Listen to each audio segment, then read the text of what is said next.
कोलकाता में टीएमसी कार्यकर्ता सभी सरकारी दस्तावेज जला रहे थे। इस दौरान बीजेपी के कार्यकर्ताओं और समर्थकों ने उन्हें रंगे हाथों पकड़ लिया। इस घटना से इलाके में काफी हंगामा मच गया। हालात को संभालने के लिए पुलिस बल मौके पर पहुंचा। ये मामला सिंप्लेक्स कंपनी और 14,000 करोड़ रुपए के ठेकों से जुड़ा हुआ है।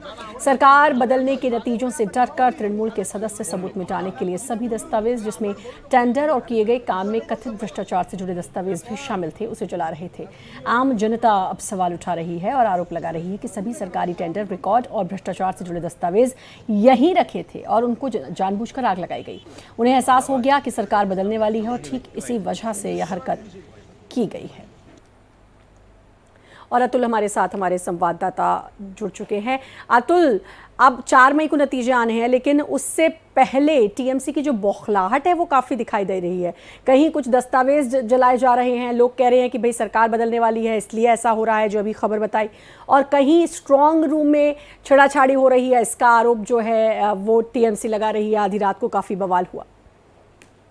श्रद्धा, जो रात को इन्होंने बवाल किया था, टीएमसी की तरफ से जो बवाल किया गया था, उसके बाद खुद ही ये बैकफुट पे भी आ गए थे।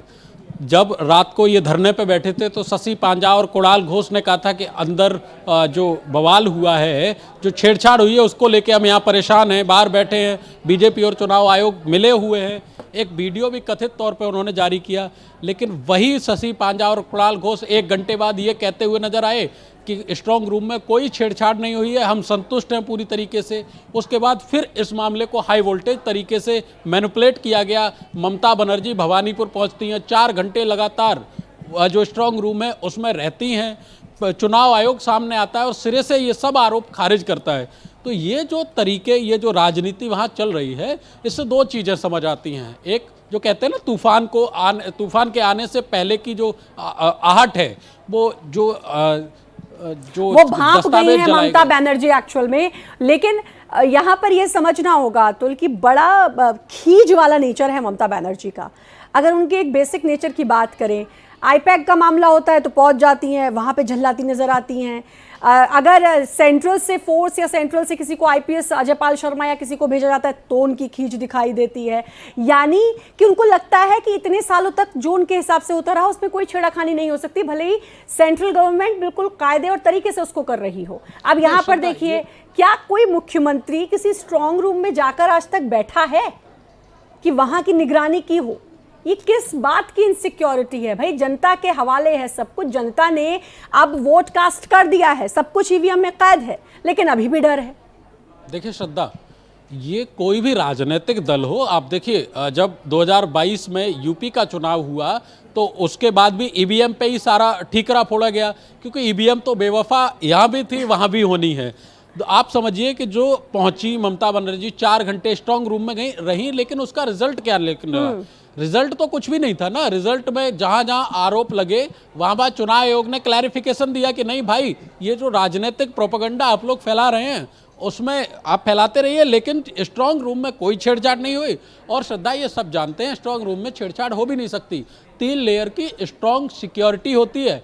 फिजिकल सिक्योरिटी पहले नंबर पे आती है, जिसको लॉक किया जाता है, ताला लगाया जाता है। उसके बाद जो पर्ची होती है उसमें सभी जो पार्टियों के प्रत्याशी हैं उनके साइन होते हैं। उसके बाद सीसीटीवी कैमरे से उसकी 24 घंटे निगरानी होती है। कोई भी व्यक्ति अगर स्ट्रांग रूम में जाता है, एक आरोप उन्होंने लगाया कि जो बंगाल पुलिस है वो हमारे लिए काम नहीं कर रही है, बंगाल पुलिस चुनाव आयोग के दबाव में काम कर रही है। नहीं, ये कहना होगा ना, ये कहना होगा ना श्रद्धा, कि आपका कोई घर का व्यक्ति, कोई परिवार का व्यक्ति आपकी बात नहीं मान रहा है। अभी तो वहाँ सत्तारूढ़ जो दल है वो टीएमसी है ना, मुख्यमंत्री ममता बनर्जी है। भले ही राज्य वहाँ पे जो आचार संहिता लगी है, लेकिन कार्यवाहक मुख्यमंत्री तो है ना ममता बनर्जी। और अगर ऐसा था तो फिर पश्चिम बंगाल पुलिस को चुनाव में क्यों नहीं लगाया गया? क्यों सर्वाधिक सुरक्षा बलों की तैनाती केंद्रीय सुरक्षा बलों की वहाँ की गई? ये सब एक जो उनके सवाल है ना, उसी में जवाब भी है। जो आपने अतुल जो जिक्र कर दिया है, उन्हीं सवालों में जवाब है। अब अलग अलग लोगों का ये कहना है कि ये खींच है। ममता बनर्जी देख पा रही हैं, एग्जिट पोल देख लिए, भले ही कितना कहें कि ये एग्जैक्ट पोल नहीं होंगे या कुछ, लेकिन उन एग्जिट पोल के आने के बाद और बम्पर जो वोटिंग हुई है बंगाल में दोनों चरणों में, उसके बाद ये समझ में आ रहा है कि कहीं ना कहीं डगमगा रही है कुर्सी। देखिए श्रद्धा, एग्जिट पोल को ममता बनर्जी भी जानती हैं, शुभेंदु अधिकारी भी जानते हैं, अधीर रंजन चौधरी भी जानते हैं और बाकी सारे राजनीतिक दल जानते हैं। 2021 में जब एग्जिट पोल आए थे तो 8 एग्जिट पोल में से 6 एग्जिट पोल ने यह कहा था कि पश्चिम बंगाल में टीएमसी की सरकार बन रही है। हाँ। और ऐसा हुआ। 2016 में जब 6 एग्जिट पोल आए और सभी 6 एग्जिट पोल ने यह कहा कि वहां ममता बनर्जी की सरकार आ रही है, और ऐसा हुआ। तो ये कहना गलत होगा। ये एक अलग बात है कि अपने और एग्जिट आत्मबल पोल को ज्यादातर सही होते हैं, ज्यादातर। बिहार चुनाव मुझे बहुत बेहतर तरीके से याद है अतुल, हमने ही एआई वाला एग्जिट पोल किया था और जो आए थे नतीजे, जबकि ये कहा गया था कि वहां पर भी बम्पर वोटिंग हुई तो उसका मतलब सत्ता परिवर्तन, लेकिन जो एग्जिट पोल आए वो नीतीश सरकार की तरफ आए और वही एग्जैक्ट पोल में लगभग तब्दील भी हुए थे। तो ये कहना बड़ा बेमानी हो जाता है, क्योंकि कुछ ही ऐसे मामले होंगे जिसमें एग्जिट पोल थोड़ा सा डगमगाया होगा, लेकिन ज्यादातर अगर आप देखें, और जिसका आप जिक्र कर रहे हैं कि इससे पहले जब टीएमसी के चुनाव हुए 6 ऐसे अलग अलग एग्जिट पोल्स आए कि टीएमसी की सरकार बन रही है और वो हुई। यानी कि हम कह सकते हैं कि कहीं ना कहीं हाथ से सत्ता जाने की घबराहट जो है वो अब टीएमसी को शुरू हो चुकी है। बिल्कुल, ये कहना बिल्कुल सही होगा, कोई जल्दबाजी नहीं है। बिल्कुल सहमति के साथ ये कहा जा सकता है, क्योंकि देखिए ममता बनर्जी जब 2011 में लेफ्ट को हरा के सरकार में आई थी तो प्रचंड वोटिंग हुई थी, 84% के आसपास वोटिंग हुई थी, और नतीजा क्या हुआ? लेफ्ट उखड़ गया और ममता बनर्जी शानदार तरीके से पश्चिम बंगाल की मुख्यमंत्री बनी।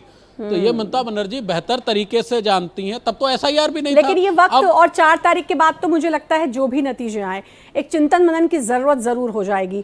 टीएमसी अगर जीतती है, जैसा टीएमसी बार बार कह रही है, तो भी कि कहाँ क्या क्या चेंजेस और बम्पर वोटिंग, और अगर नहीं जीतती है तो बहुत ज्यादा चिंतन मनन की जरूरत टीएमसी को हो जाएगी। खैर अतुल, आपको भी इंतजार है, मुझे भी इंतजार है, सबको इंतजार है। अब तो 4 मई का, और धीरे धीरे दिन बीत भी रहे हैं, हम 4 मई की ओर बढ़ रहे हैं, और उस दिन ये क्लैरिटी सबको मिल भी जाएगी। तो उस दिन भी हम इस बारे में जरूर चर्चा करेंगे। बहुत बहुत शुक्रिया फिलहाल के लिए अतुल, आपका तमाम जानकारी देने के लिए।